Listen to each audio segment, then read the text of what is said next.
What's up, Barnhill family, and welcome back to your home for all things combat sports. Yo. Guys, the time has come. We are today predicting the UFC 313 main event. Magomed Ankalaev looks to take the belt off of Poatan Alex Pereira in what promises to be an awesome 205 instant classic.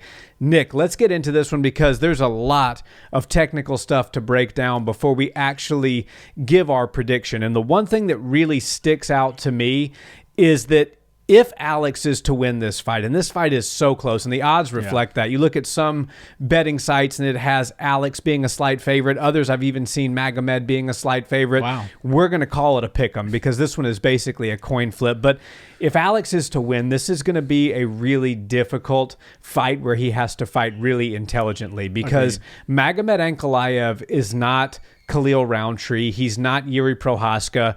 And what I mean by that is the things that we love about Khalil and the things that we love about Yuri are the facts that those guys are going to come into the cage and put it all on the line every time they get out there. And not to say Magomed's not a warrior and he won't go out there and do his thing, but they have a tendency to, just throw caution to the wind and say, you know what, let's bite down and brawl with this guy. Magomed does not do that. As we saw in the Jan Blachowicz fight, Magomed Ankalaev is no stranger to the booze. They do not faze him. He does not care. If he has to get this belt by winning what is a 5-round boring decision, he's more than happy to do that. Absolutely. And so that makes it difficult for Alex because usually Alex, he's able to counter. You think about Sean Strickland, he's able to counter with that beautiful hook. Yuri's coming forward, he smashes him with that switch kick. Right. Khalil is just, biting down and exchanging with him, and Alex starts to get the timing and tees off on him. Magomed, when we went back and watched tape, he really only enters on his own terms. Right. So what are your thoughts on how this fight might play out and what he needs to do differently? This was actually the most intriguing title fight that Alex Pereira's had to date for me so far. And leading up to all the other ones, I was talking about that. But Magomed, in my opinion, is the most difficult challenge he's had since he's gotten into the UFC and, of course, since he's been the champion. When you break down the X's and O's of this fight, there are so many little things that are going to make the biggest differences, right? Who's going to control the dance? Magomed Ankalaev never really engages with anybody unless it's on his terms. He throws a ton of volume, and if it's not in the cards for him to get on the inside, score, the cleanest, most beautiful shots in the world, then he's totally fine staying on the outside, just in the kickboxing range, kicking your legs, putting a long jab on you, and just making you chase him a little bit. And that's all a part of his game plan. And I really do think that whoever's game plan is more effective is the one that's going to win this fight. And the reason I say that is Alex Pereira comes out. He's now a fan favorite. Everybody loves Alex. He's the star of the company. But there comes a little bit of obligation with that. When you're the guy that they're relying on to put on the highlight reel knockouts, to be the last guy to walk out of the event, and there's a lot of pressure. And Alex has shown us that he's willing to be an entertainer. He's willing to be a fighter. He's willing to be a professional in all realms. But one thing is he loves to give the people that pay hard-earned money what they came to see, and that's knockouts from Chama. And I believe that Ankalaev knows that he doesn't have what it takes to knock Alex Pereira out in this fight, which means he's going to have to drag him all 25 minutes. And if that means at times during rounds or even during an entire round of this fight, he's got to be on the outside, coasting, riding his bike a little bit, and just sticking behind his jab, then so be it. He's more than happy to do that to try to frustrate Poatan enough to start chasing in. When that happens, the opportunities for the takedowns would happen. And a lot of people are predicting Ankalaev to stay on the feet and try to win this fight with his striking. But I'll tell you this, when the fight's this close and you do have a grappling advantage on somebody, even if you have no submissions on your record, even if that's not what you usually do in your game plan, if you know you have an advantage, you might as well utilize it. And I think if he can get Alex Pereira sort of rushing in, wanting to bring the fight and engage with him a little bit, that could be his opportunity to find the shot. And if he doesn't do that, the only other way I see Alex Pereira being able to close the distance on Ankalaev and sort of trapping him, putting him in against the cage like he does against everybody else, is he's got to hurt him. Now, that's easier said than done as well. Ankalaev, like I said, he doesn't like to be in a firefight whatsoever, and he only engages with you on his terms. If he doesn't like what he's seeing from you, he takes a step back, he resets, moves around, finds a different angle, and then approaches it again, likely more from the center of the cage than if he were to have gotten backed up. So I think those little differences as to who's going to control the cage, who's going to control the pace, is ultimately who's going to win this fight. Because if Poatan starts chasing Magomed too often and too frequently during this fight, we could wind up seeing him on his back. And while I don't think he's some nobody who has zero skills on the ground, I don't know if he's going to be able to avoid the submission threats if Ankalaev does get him on the ground. Yeah, and Ankalaev's not really a submission guy, but he certainly does have really good grappling skills. And sure. He's going to win this. This is his chance. I mean, he's been on some kind of insane tear since he's come into the UFC. I think he's got 18 fights in the UFC in total or something like that. And I think it's like 13 wins in a or 13 fight unbeaten streak or 9 fight unbeaten streak. There was a draw that happened Blachowicz. Yeah. So draw aside, the guy is just unbeaten, and he's just running through everybody. The interesting thing to me is going to be what Alex is able to do as far as reading Magomed Ankalaev. Okay. Because Magomed Ankalaev, as you said, he only engages on his terms. He likes to play that front foot battle. Right. Magomed Ankalaev is probably going to fight in southpaw most of this fight. I know if you look online, in certain places, he's actually listed as an orthodox fighter. In other places, he's listed as a southpaw.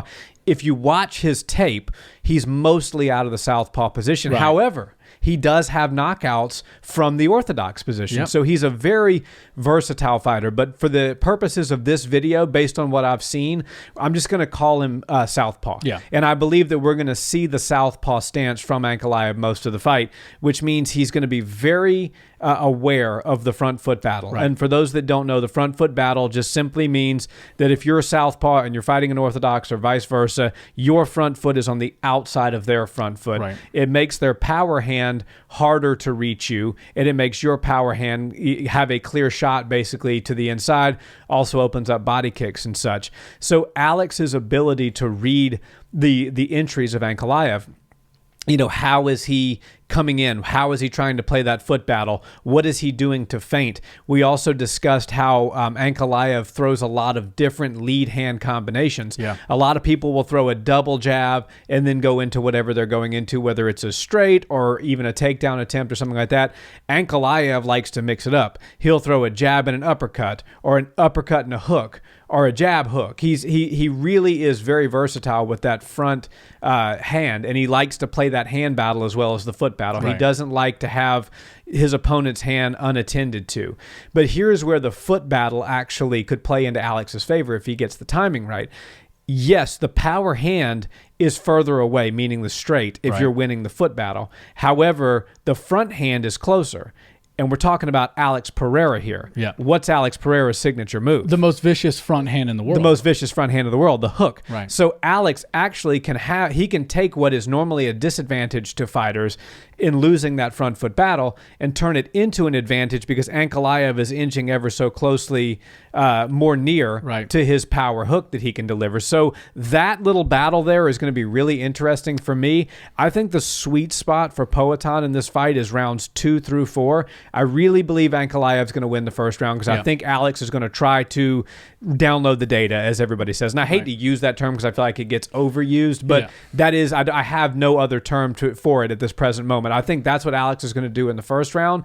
And I think rounds 2, he's going to start to throw in work some of his heavy offense. And rounds 3 and 4 is where he's going to really try to deliver the power, much like the Khalil Roundtree fight, where he really started to get that timing down and was willing to stand and exchange because he knew what Khalil was doing. And Alex is really good at that. So that's what it's going to come down to for me. Alex's best chances are going to be in round 3 and 4 for the knockout. And I think that's his best chance of victory. Ankalaev, I think his best chance of victory is amassing a 5-round decision. Yeah, I totally agree. I don't really see a case where Ankalaev knocks out Poatan. I could see him submitting him, but again, I'm kind of like everybody else where I don't know if we're going to see... I think we see these guys on the ground maybe one time. I I think, Ankalaev gets him to the ground one time. They do a little bit of something there. We see a little bit of it, but that's about it. Well, not to cut you off, but actually Ankalaev, if you look up his statistics, he averages 1 takedown per 15 minutes. So that's this is going to be a 25-minute fight. But Ankalaev, even though he's from Dagestan, you immediately start to think that you're one every minute. Yeah. But that is not the case with him. He actually wins most of his fights on the feet, and he averages 1 takedown a fight. So if we're calling it 5 rounds, let's say he gets 2 takedowns. Right. Yeah. And that would be crazy. And the best thing you can do if you're a guy who's fighting a striker that wants to get to the ground is not sell out for the takedown. Wait for him to come near you. He's got to get close enough to hit you if he wants to hit you, and that's when you go for your opportunities. But yeah, I'm more focused on the stand-up portion of this fight. And the fact that it's open stance is interesting because we've seen Alex fight several open stance fights since he's been the champion. He's fighting a lot of southpaws, oddly enough, even though it's a little bit more rare. And I think that Ankalaev, his ability to avoid any sort of confrontation unless it's on his terms and his foot's on the outside, and more importantly, he almost uses that lead hand just as much as he uses the lead foot. Of course, your foot has to be in the right place, but if your lead foot is on the outside, but your lead hand is under theirs, you're at a disadvantage, and now they're only one short move away from taking over the lead hand and the lead foot. Because in all intents and purposes, the hand battle is a more difficult fight to win than the foot battle. The foot battle is just one step. You're basically dancing. But the hand battle, there's pressure, there's pushing momentum back and forth between. So you really do have to look at an open stance fight as your lead side is battling their lead side. And the best way you can think about it is fight half the man. Don't stand in front of him. Definitely don't go over to the power side unless you know you're safe or you've made enough distance.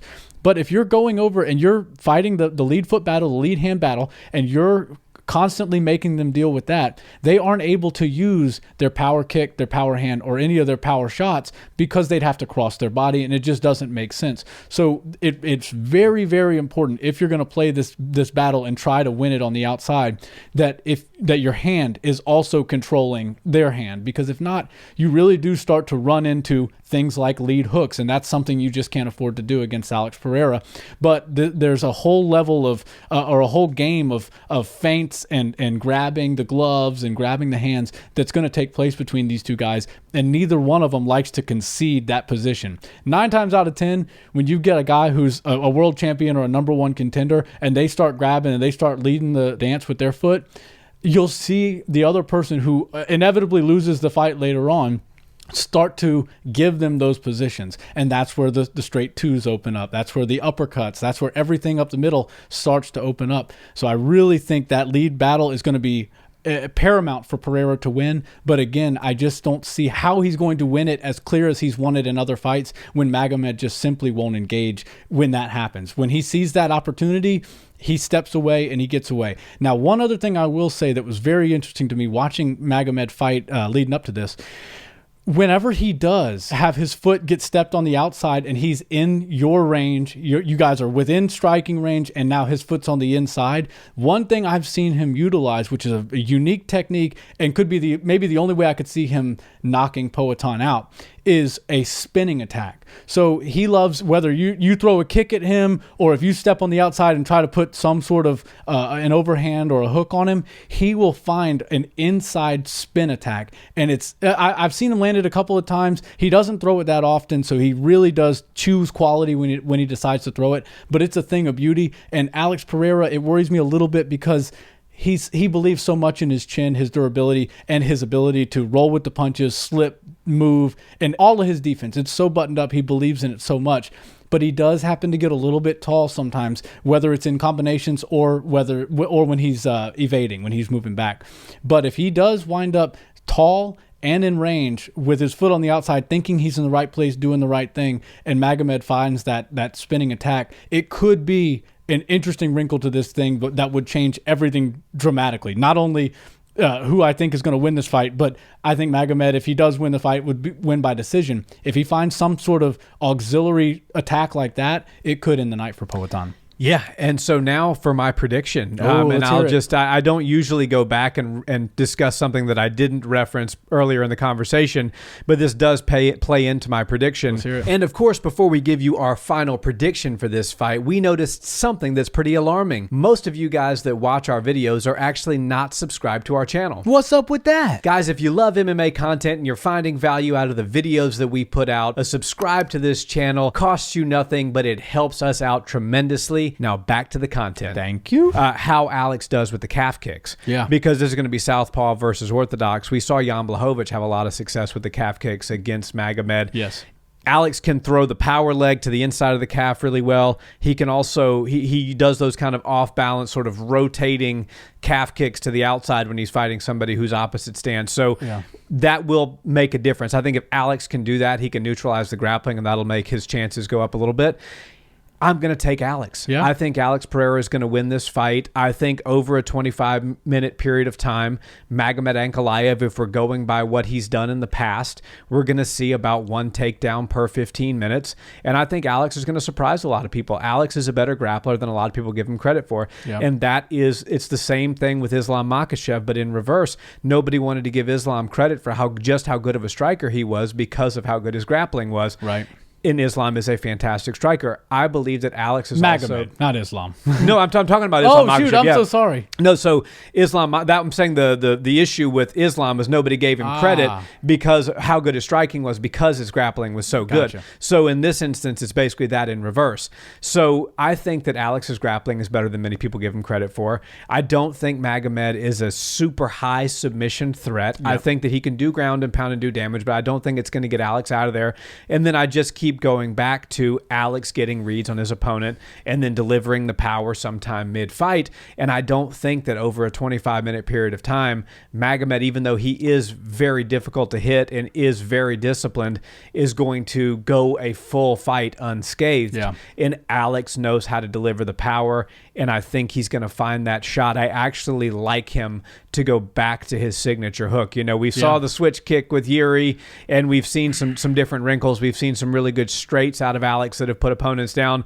But I think we see vintage Alex Pereira in this fight because of that front foot battle. I think he figures out the timing on it and times it well. And when Magomed steps where he thinks is the safe side, it's actually the side ready to deliver the power. Alex Pereira, 3rd round knockout. The Chama hook is making its return at UFC 313. Oh boy, and the fans would sure love to see that. Now, before I give you my not so fast, hopefully that's not a spoiler alert. So that lead leg kick is something Alex loves, but when Magomed's refusing to engage in that range, I think it's going to be hard for him to find. The inside calf kick is a very good, useful tool you can use, but anybody who's decent at checking can really negate that, and you can wind up kicking shin, or if you're unlucky, kick their knee bone. 1 or 2 of those and you stop throwing it all of a sudden. The only other thing that you have to hit is either the body or the head. Now, Magomed has very good defensive discipline. He's not letting kicks just go to his head. He sees them coming. They're 205-pound men, 230 on fight night, 6'5". When they do a little minor motion, their teammate or their opponent gets to see that, and they can start to move and defend how they need to. So I don't really see head kicks being that much of an option for Poatan, and I also don't see him throwing a whole lot of body kicks, because if he's going to do it, yes, he can send that roundhouse and hit the spleen. If he were to throw a switch kick, he might be able to hit the liver, but I do worry that he might get his kicks caught, and I think he knows that too. He doesn't want to wind up with his back on the cage or on the floor. So my not so fast for you is even though I love Alex Pereira, and I thought, man, if he wins this fight, he's for sure going to fight Tom Aspinall versus John Jones. I would still love to see that happen. Hopefully he does move up, but I am going with Magomed Ankalaev to win this fight. I think he beats Alex Pereira by using a whole lot of volume. He's really good at staying outside, staying just outside of range, and being like an insect on you. He can just bug you all night, and he doesn't have to set up the world's best shots, the best combinations or anything, but he's putting a stiff jab on you. He's kicking you constantly until you start to make adjustments. As soon as you do, he's right back to that long one, but he doesn't just throw a double jab on you to set up his two. He'll throw a jab and a hook, a jab and an uppercut, maybe 2 uppercuts. He just does very weird, unorthodox things that are hard for people to get a read on. Alex Pereira can read his opponents better than almost anybody, so that's where the rubber meets the road in this fight. I don't know whose game plan is going to work out better for them, but I see Magomed Ankalaev getting his hand raised, and new champion of the world, light heavyweight division. We got Magomed Ankalaev by decision. It's going to be close, and I think they're probably going to go a few rounds each. I've got Magomed winning the first couple. I think Alex is going to have a great third round. He might get him out of there like you're predicting, but if not, I think we go 48-47 Magomed Ankalaev by decision. There we have it.